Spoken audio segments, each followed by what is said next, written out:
coming to you live to share this training on the lessons I learnt scaling my business from 20k months to 100k months, and that took me 2 years. What has been your biggest challenge when it's come to scaling? Let me know, because I'm curious if I've sort of come across the same thing. It's more than likely, right? We have. What I'm going to be sharing is really stereotypical stuff that most businesses experience. Let me just super quickly introduce myself for those of you who are new to my world. I'm Anne Ryan. I'm a business mentor and a money mindset coach. And I help my clients who mostly are coaches, but they're coaches, consultants I've worked with in the past, and course creators, to package and position their value into high ticket offers, right? As the name of this group suggests, high ticket is my thing. And also, keeping business simple is something that I really stand for. And that's been a very, very strong part of my message. And it's something that I had to figure out for myself. And I help my clients to put sort of systems in place that allow them to, quite honestly, reach multiple six figures working less than 4 hours most days. The biggest breakthrough and lesson that I learned, and it actually, quite honestly, happened sort of early last year. I wish I had heard this earlier, and this is going to be really, really simple, like everything that I say and talk about. I heard this last year and I had a massive breakthrough. If you don't yet have the business you desire, you haven't yet become the person who can run it. It's simple, but it struck home. If you don't yet have the business you desire, you haven't yet become the person who can run it.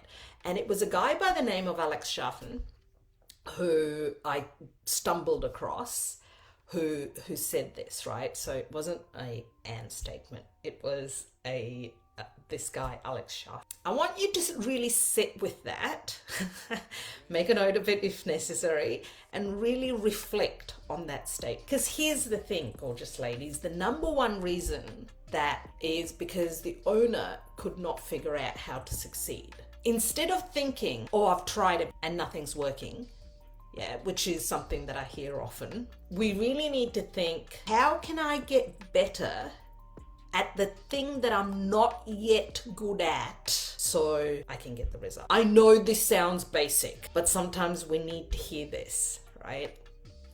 Mindset is the number one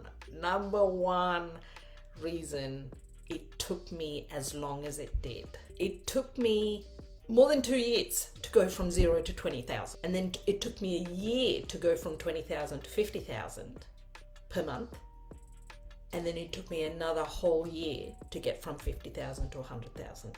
It was mindset, right? Was the biggest challenge. And the I'm not good enough, what if no one buys, what if my clients don't get results, what if people are judging me, can I really do this, do I have what it takes?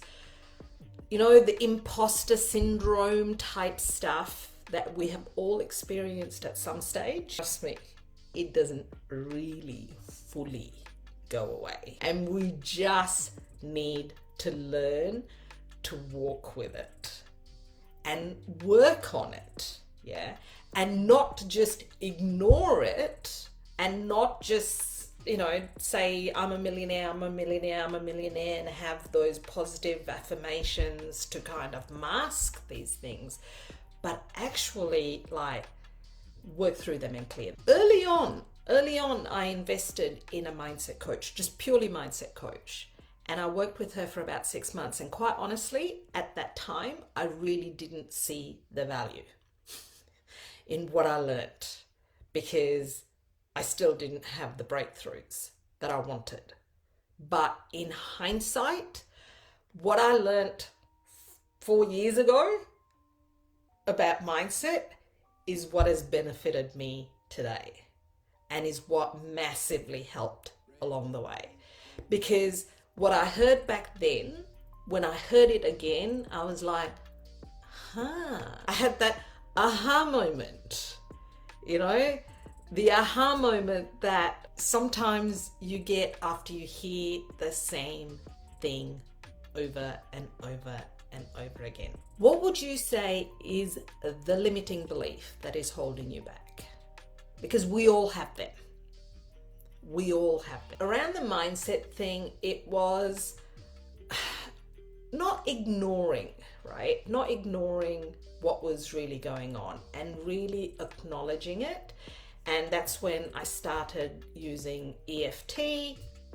I started doing a lot of belief shifting work, and this kind of inner work is a daily thing. Gratitude. I mean, all of this sounds basic, right? This is like basic coaching 101 stuff that we're hearing all over the internet. And yet we're like, no, what's the strategy? Tell me the strategy. The strategy is the mindset, right? Biggest lesson that took me way too long to learn. And I hate to say this because I don't want to offend anyone or hurt anyone's feelings yet, right? Did I say yet? Ever.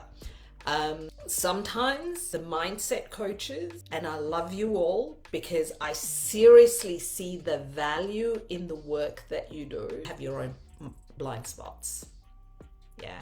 And you're looking for the strategy. Don't get me wrong, we need the strategy. We need both. But we all need to work through these mindset blocks. Without this inner work, without shifting through the bullshit stuff that's in our brains from our childhood that we've, picked up from a very young age of around worthiness, being enough, being the first or the last person to be picked for our sports team, and how that made us feel, and whether we belong and whether we feel safe, and all of these other things, right? That carries on right through into our business, into all aspects of life. Can you just imagine if you were in a relationship, and most of us, or some of us might be, and we have husbands or partners or girlfriends or whatever it might be, yeah? And if we were constantly questioning them and their love for us, and that is often what we do in our business, and with ourselves, and the way we speak to ourselves. And that's the work, right? That's the work. Mindset is massive. It's huge. Do the work, gorgeous ladies. This has been my biggest breakthrough for me along the way. I could have collapsed time so much more if I had been more on top of the mindset piece.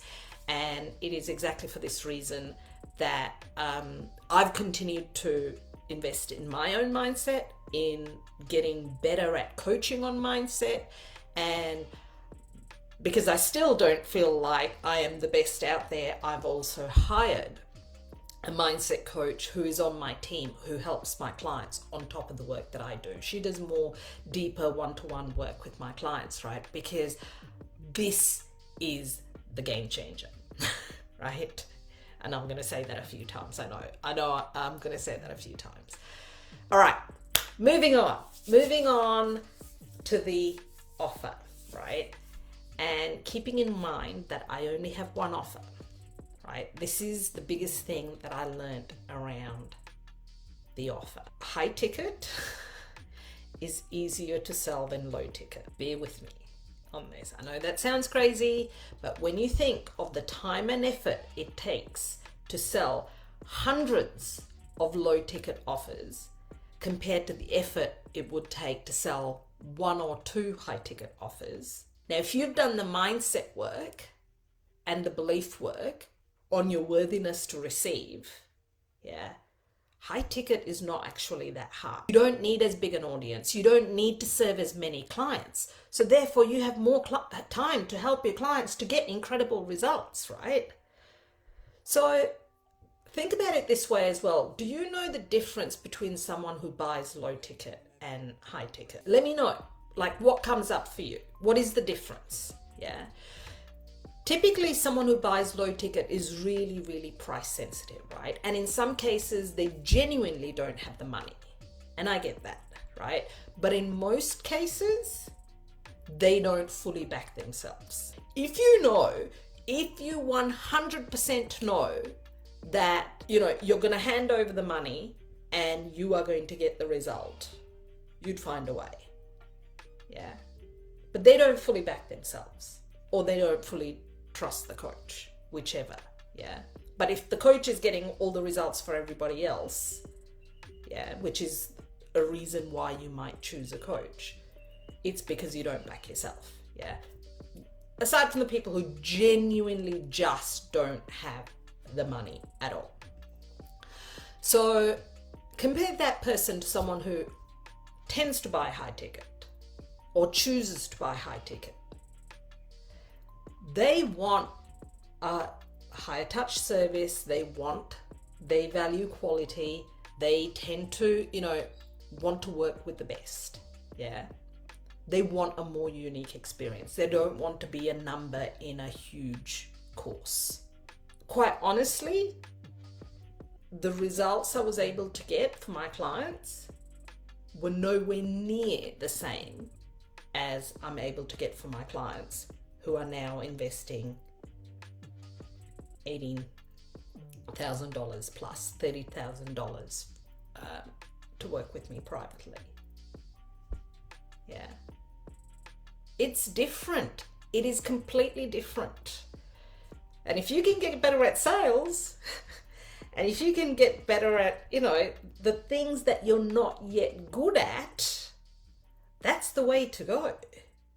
Rather than going with what you feel is easier to sell low ticket and ending up with actually harder clients to get results for, not having the client results as, to be able to then use that in your marketing.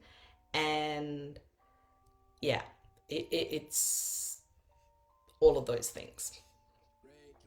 Does that make sense? And, just from a numbers perspective, $100,000. And let's say you had a low ticket $99 offer. You would need 1,000 sales. Yeah, sure, some of those low ticket people will upsell into high ticket. Not many, because they have such high expectations at the low ticket price point that, they won't feel as though, they paid $99 and they wanted to make $5,000 from it. And it ain't going to happen, or it's very rare that it happens. Yeah. So you might get, a small percentage of the low ticket people who will upsell, but it's not going to be huge. Yeah. Compare that to a $10,000 offer or a $20,000 offer. You need 5 to 10 sales in order to get to $100,000. There are very few coaches out there who do what I do, by the way, right? And that is just to go with one offer. Yeah. Most people have, multiple. And keeping business simple, keeping business to under 4 hours most days, most days, not because, it was through necessity that I had to build my business this way. And then because of my family circumstances and other commitments that I had, now I've actually got way more time on my hands. I've got too much time on my hands, quite honestly. I could do more, but instead I'm sort of looking at other side projects and other things that I want to do. I love buying, renovating and selling houses and doing other things. So, I'm at that stage where I can actually look at other streams of income and not just, be, putting all my eggs into one basket. Although I absolutely love my coaching business. I absolutely love it. Yeah. So there are some benefits. There are so many benefits with high ticket, and by keeping business simple, you really, really get to focus on mastery and getting really, really good at doing a few things rather than doing a lot of things. This was one of the biggest mistakes that I made at the very, very beginning, because I didn't niche from the beginning, right? And we've all heard this. Again, you all know this. We've all heard this, yet we want to keep our options open. We want to go broad and wide because we can help everyone. Yeah. And I knew the importance of this. I absolutely knew the importance of this, but I still resisted this. And I really truly believe if I had niched down right from the beginning, and those of you who've been following me for a little while would know that, this group was called Online Women Entrepreneurs because I was basically serving everyone up to about that 20K mark. Then I sort of niched a little bit more, and then I've niched a little bit more again since, yeah. And I knew this, but I didn't do it, right? So tell me, do you have a broad niche, or are you still, or have you narrowed it down? Or are you keeping your options open? What are you doing? Where are you at? Because I know, mindset coaches can help everyone. Business coaches can help everyone. Relationship coaches can help everyone. Most people can help everyone, right? This is especially important if you are offering the more generic type, like the life coaching. Once you're more established, the niching is actually less important. Once you are known for your name, you can do any freaking thing that you want, right? And alternatively, keep it broad and vague and wishy-washy, and it'll just take longer. Yeah, that's it. I'm not saying your business will fail and it'll be doomed forever, but it'll just take longer. People like, once you're a well-known brand, a well-known name, people like the Tony Robbins of this world, they don't need to niche. Yeah, they started off niched, and then they can pretty much put anything out there, and because their name, their reputation carries a lot of weight. Yeah. But until we become that household name, or we have that reputation, if we're one moment talking about business and the next moment talking about relationships and the next moment talking about weight loss and the next moment talking about something else and then something else and then something else, then, we're kind of not really going to be seen as an expert. Yeah. And this is the thing that, you may have seen the testimonial with Hayley. She reached $100,000 months in 3 months after working with me, and she had been stuck on $10,000 to $15,000 prior to that, and she was booked out. Like, she had no capacity to take any more clients. Yeah, and that's all that shifted. That was the main shift for her. And more recently, and Hayley's a past client, and more recently, Sarah, who came on board in around the 21st of December, she's just had a $75,000 month in January. And it's just from really niching in on what it is that she's doing. And she was already pretty niched, right? But she got even clearer on her message and her audience and all the things. And, it's incredible how fast a simple little shift like that can get us results. Does this make sense? Yeah, Tamika, I know. So, and you've had an incredible month, Tamika. I mean, Tamika, I can't wait to interview you, Tamika. Tamika was already niched. So Tamika was already niched in the construction space. But for you, Tamika, we've talked about this, a lot of it was mindset, right? And so it's incredible. Tanya, confidence.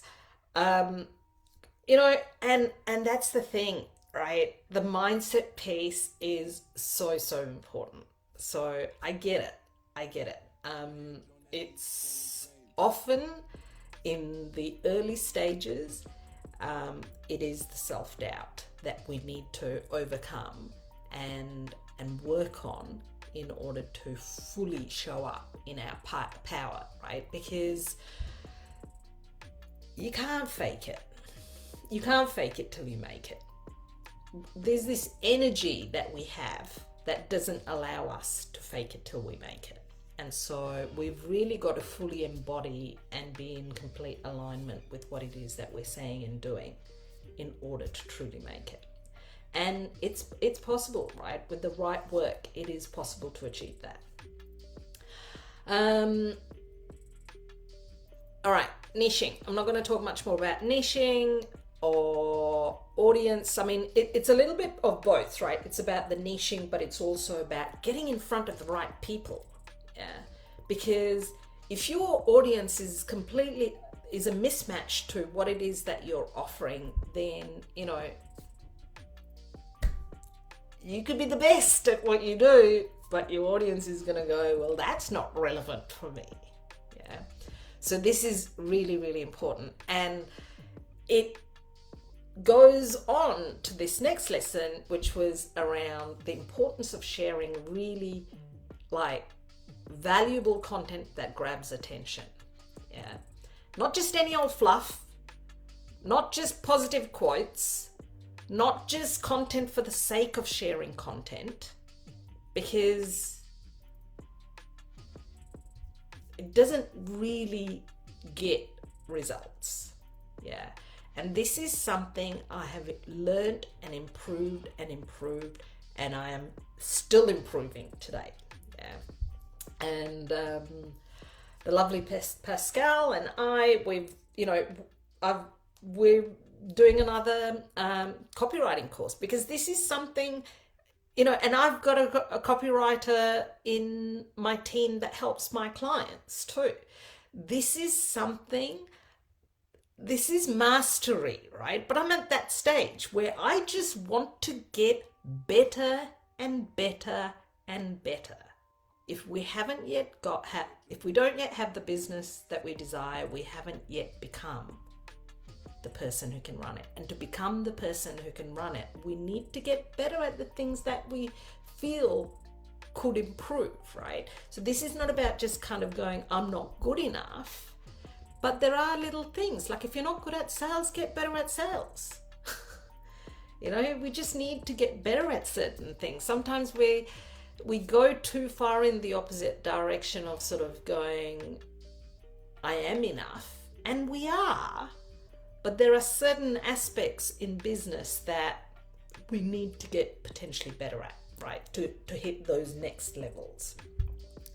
So the fastest way to grab attention, to accelerate our authority, to be seen as an expert, right, is to really share value. Yeah. Sharing content for the sake of sharing content is just a waste of time. And it's the slowest path. And I think in the early days, for me, I didn't get it as much, and so many people are saying different things, and it's like, it's really important to build engagement, and so you ask questions to build engagement, but really, where's that going? We've got engagement for the sake of engagement, which sometimes is good for the algorithms, but only doing that is not going to get us the business that we want, right? It's not going to end up in sales, let's face it. Yeah. You cannot underestimate the importance of learning how to write copy that converts. And this is something that I focus on with my clients. The titles, the hooks, the copy, and this is something that I'm continuing to invest in myself because I just want to get even better at this. Yeah.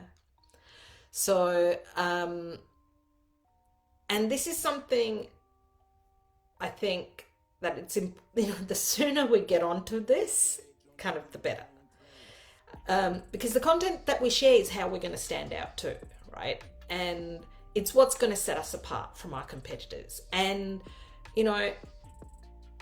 I get some really good feedback. I get great feedback from these trainings. Like, I have so many beautiful women in my inbox kind of who share their breakthroughs and what they got out of my trainings and how they've implemented it. I've had people who've gone and, made 8K sales from watching a training that I've done on, and that's been their high ticket sale. Like prior to that, they haven't been able to sell high ticket, and just from watching my free trainings, right? If our content looks generic and like anyone could have written it, then we're just going to blend with everyone else. Yeah. But if your content has a really distinct flavor, like something that really sets you apart, whether it's through the value that you share, or whether it's through the way you're super vulnerable, and the way you write, whatever it is, when your content is speaking to your ideal customer's subconscious mind, which is something that I'm learning more and more about, you'll nail it. Yeah, it's hugely important. So I'd love to know, is this something that you're good at, you're getting better at, there's room for improvement? Tell me all the things. And posting in the way you speak. Yeah, absolutely, Tamika. Absolutely. It's so important, right? Because sometimes we can kind of sound a little bit like a textbook, and we can sometimes sound very preachy, and you need to do this, and you need to do that, and you need to do the other thing, right? And sometimes it can be too formal. It could be too much like you're writing a school essay or a report. And, sometimes it's just too much. Yeah. And we just need to get that balance right and really kind of understand what our audience is looking for. And, this is something that I've continued to work on and improve and invest in and get better at. It's okay to be direct if that's who you always are. Like, I'm the same. I get all this feedback about my energy and the way I show up and whatever. Like, I'm the same on a Facebook Live as I am with my clients, as I am with my family. It's just kind of, I'm just being myself. So that content grabbing attention is super, super important. Okay, moving on. Once you've got that content grabbing attention, the next kind of step, and this is again like a really important lesson that I learned, is the importance of real connection. Yeah. And when we're starting out, we are so desperate for the sale that we lose the opportunity to make real connections and have meaningful conversations and be genuine. Yeah. And not just think about the sale. And I'm talking more so in like Messenger, right? That more one-to-one thing.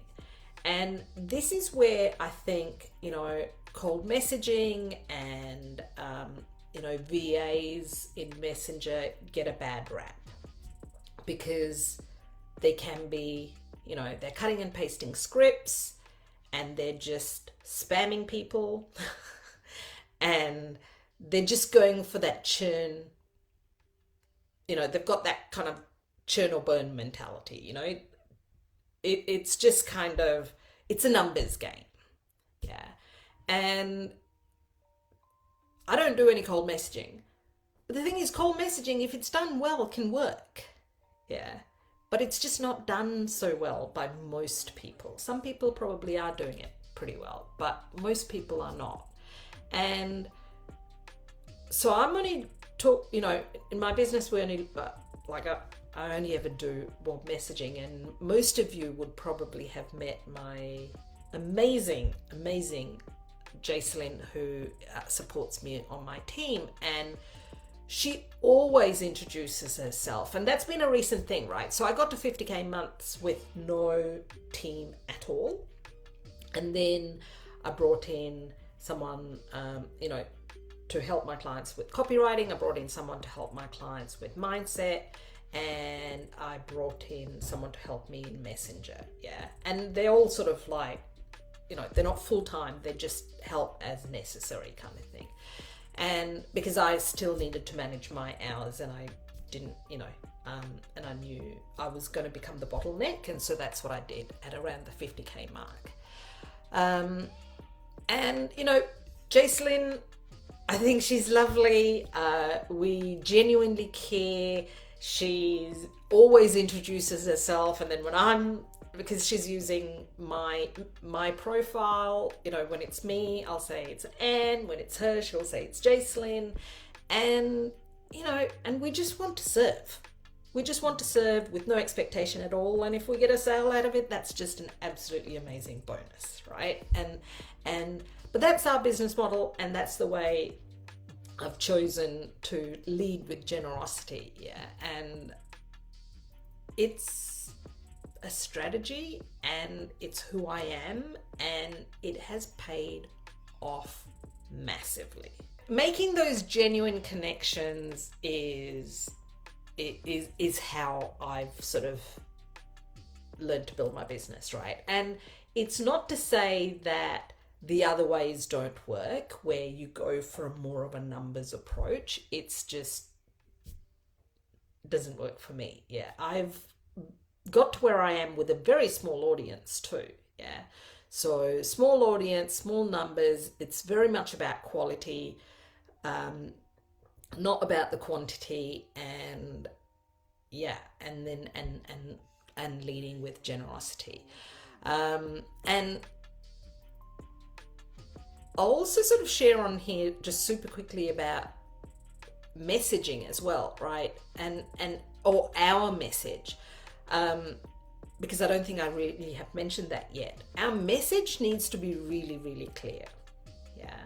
Our message, whether it's in our bio, our message, whether it's in our content, our message, whether it's in our messenger conversations, and in all the places, right? When it's wishy-washy and vague, it doesn't often lead to anything. Yeah, so it's something that we need to be super, super clear on. And, and I've sort of talked about not being spammy or pushy and all the things, and I'm very blessed. I've got the amazing Jacelyn who helps me in that space, and and being super transparent. So how are you guys going in that space? Are you having many conversations? Are you not having many conversations? Do you feel like that's something that you're doing well? Are you detached from the outcome? Do you go into Messenger with an agenda? Like, our agenda is to serve. So we have an agenda. It's to serve. It's not to sell. Yeah. We only sell, and that at the moment is just giving the price and more details about our offer when someone asks. But I used to sell through sales calls, which leads me to that next point. Thank you, Jacelyn. Yeah. And yeah, great agenda. Well, I'm not, it's a strategy, right? It is a strategy, but there's no downside to this strategy. and that's how I've chosen to operate my business. And let's not kind of pretend here. We are all here to make money. This is a business that we're all running, right? So I'm not sort of saying let's fluff around and just sit back and not do anything and just wait for the sales to come. We're taking action. We are doing things, except we're doing things in a different way in order to get our results. So the messenger conversations often used to lead to sales conversations. I was doing sales calls, all the sales calls, till about 6 months ago. And then I have started testing something different. I have done the occasional sales call in between since then, and I'm still open to sales calls. If someone would like to get on a call with me, I am absolutely open to it. But it's not something that I'm offering as much upfront, whereas I used to. And look, I'm really mindful of time. I've got so much more to cover, but I've shared an entire training on this as well. Like, the sales conversation is not the time to sell, right? All of these opportunities that we have to share value, to deliver trainings and share our expertise and really position ourselves as the expert and give. This is part of my sell, right? So you guys get to watch me and get to decide, do you like my energy? Do you like what I'm talking about? Do you resonate with my message? And this is my opportunity to sell. Yeah. The sales conversation is really about asking questions. It's not about selling. It's about asking questions, identifying the gaps, and if you've done a great job in asking the right questions, you do not have to convince or sell to anyone, because your selling has already been done. They're on that call for a reason. Yeah. You don't go, I've used this analogy before, you don't go to just look at a puppy. You're going to buy a puppy. Yeah. Same way, people don't just, sometimes people are talking to a couple of coaches, I get that. Yeah. But they've already decided they want coaching. They've already decided they need help. And of course, self-doubt and other things, finances and other things might get in the way, but they're there for a reason. Yeah. And we don't need to sell to them. We just need to make sure that our offer is a good fit for them and that they see that. And we can do that through our questions. I won't go into that much more, but I've got a whole training on that. And I might be doing another training on that soon too, because it's been a little while since I've talked about it. So I'll be happy to do that. But in the last 6 months, I really kind of leveraged my masculine and my feminine, because I'm quite often in my masculine, quite honestly. I am an action taker. I am very strategic. I am very focused on, strategy. And the feminine is so much more about the trust and the belief and the leaning back to receive. And, so I was sort of doing that in the way that I was selling, in that it was so much more about just sort of asking questions and letting my prospects make the decisions for themselves. But more recently, in the last 6 months, and I've shared another training about this already, I really leaned back and, gave all the information that was required in Messenger and trusted and believed that I've done all the work. I've got the reputation. I have the social proof that I don't need to get on a call to sell. However, if someone would like to get on a call to sell, I would always say not to sell. To ask me questions or to clarify a few things, I would be more than happy to do that, right? So this is not about not wanting to sell and not wanting to connect, because I love the connection.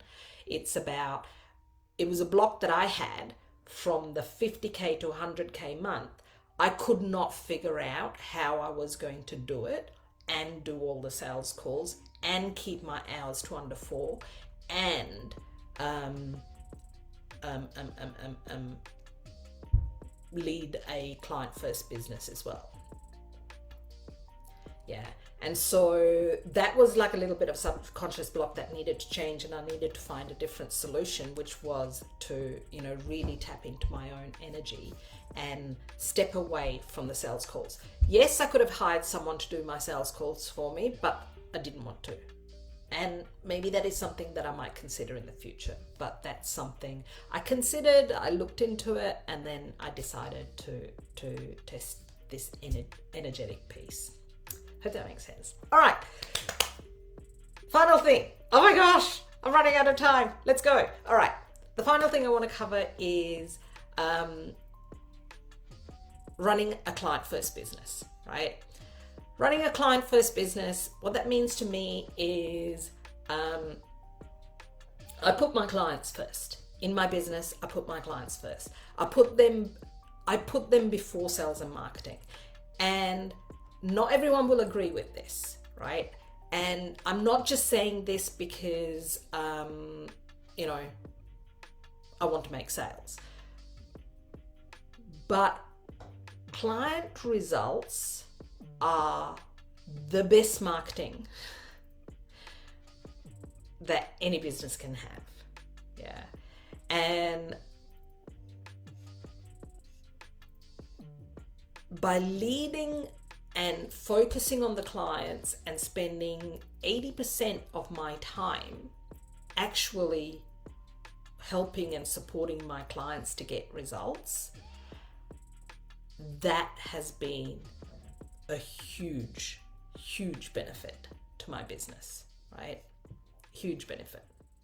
I don't know if you've noticed, I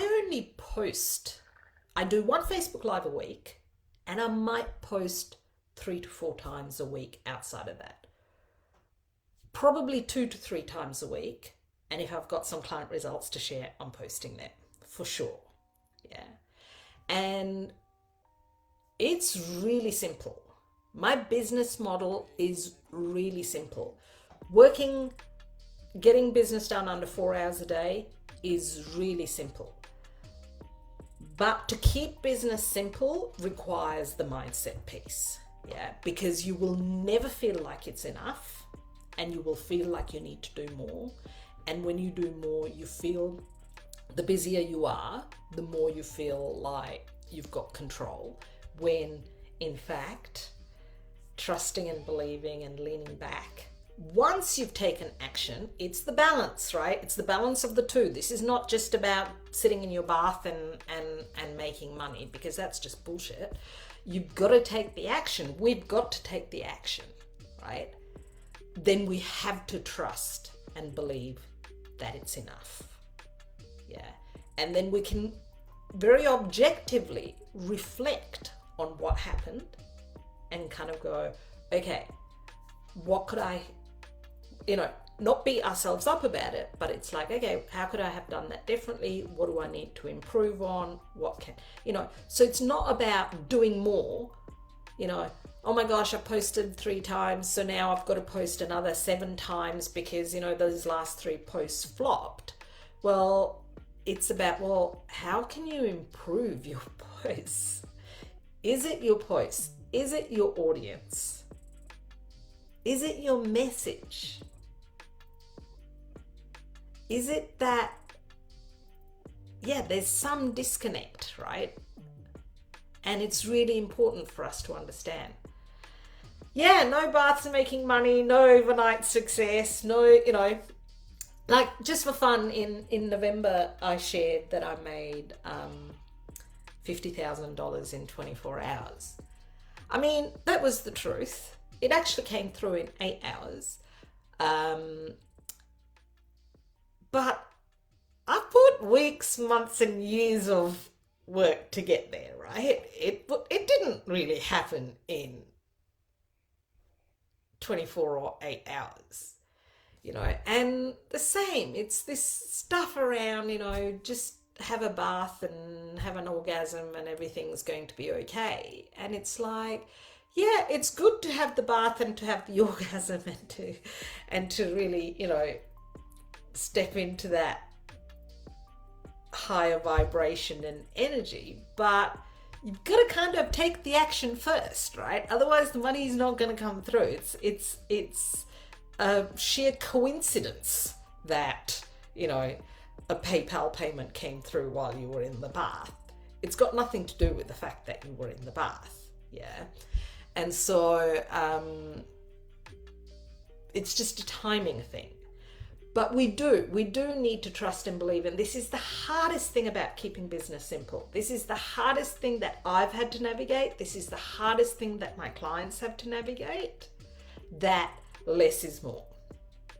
Because our natural instinct is to do more. Yeah. When we're caught in fear, when we feel like we're not good enough, when we don't believe that we're enough, when we don't think it's working, when we don't see the results, and instead of doing the inner work and really shifting our beliefs after we've taken action, I'm saying, we want to do more and more and more and more and more. Yeah. And that's not the answer, right? That's not the answer. That's just hustle. That's just hustle. So,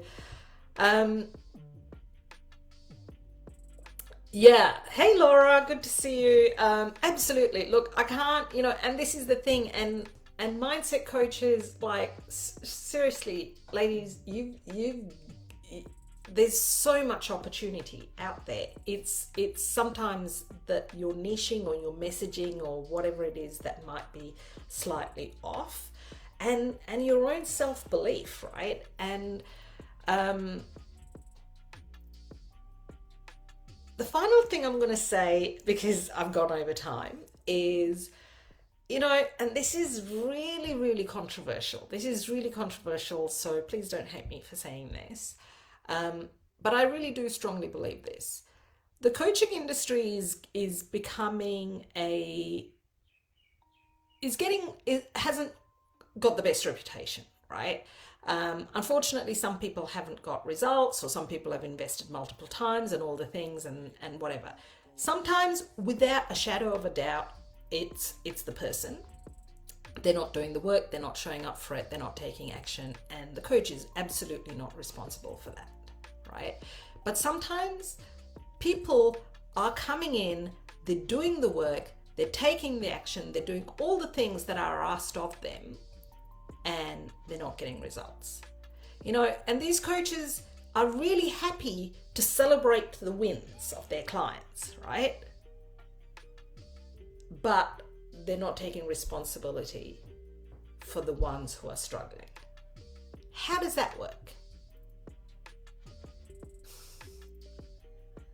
So that's something that we need to really think about, because this can be a massive impact on our mindset too, right? Because I don't have 100% success rate with my clients, and that is the truth. I don't.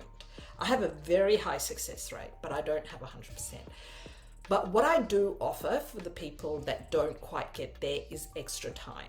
And I will work with them, and I will work with them, and I will work with them till we get there. And I'm okay to do that. I'm happy to do that. I can sleep really well at night doing that, right? And that is my ROI guarantee. Because if you're truly, like, don't get me wrong, I have no issues to say to someone, hey, listen, you're not doing the work. I'm not a magician. I'm not a magician. Contrary to popular belief, I don't have a magic wand to get people results. We need to do the work to get the results, right? So with them, it's cool. I am more than happy to sort of say,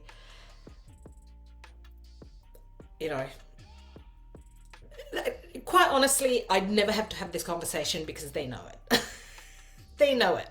I never have had to have this conversation, right? But with the people who really, really, really, really try, and whether it's their mindset or whatever it is that's happening, I am willing to work with them for longer to help them to get the results, right? And I'm talking like, 1 in maybe 10 people that this happens. So if you can find a way to make it a no-brainer for someone to work with you, it really takes away that kind of, it gives people peace of mind. Yeah, because there are so many people who've been burnt. It's as simple as that. And we need to give them the peace of mind that we can genuinely help them. And if we can find a way to do that, then that is awesome. I'm going to leave it at that because, I can seriously talk about this for the next 24 hours because I've got so much, I've learned so many things along the way, but I've sort of broadly covered all the sort of different areas. And I hope that was helpful. I hope you got some value out of this. I hope I gave you some food for thought, right? And if you have any questions at all, drop them in the comments. I will come through. I'm so sorry I didn't get to read everyone's comments on the way through because I kind of couldn't, but I definitely will read absolutely every single comment, and I will respond personally to every single comment. And if you'd like to explore what it's like to work with me, I would be absolutely honored to have a chat to you. You can send me a DM, drop #support in the comments, and we can see if we're a good fit, right? Because I don't absolutely work with everyone that I speak to because sometimes I don't think I can support them. But often I will know somebody else who I can refer them onto. And yeah, I would love to help. Thank you for being here. And I look forward to seeing you all on the internet. I'm here same time every week. I try to be, most weeks. Yeah, but this is it. I keep business simple and I love sharing value. So thank you for being here. Have an amazing day, evening, wherever you are in the world, and I will see you soon. Bye.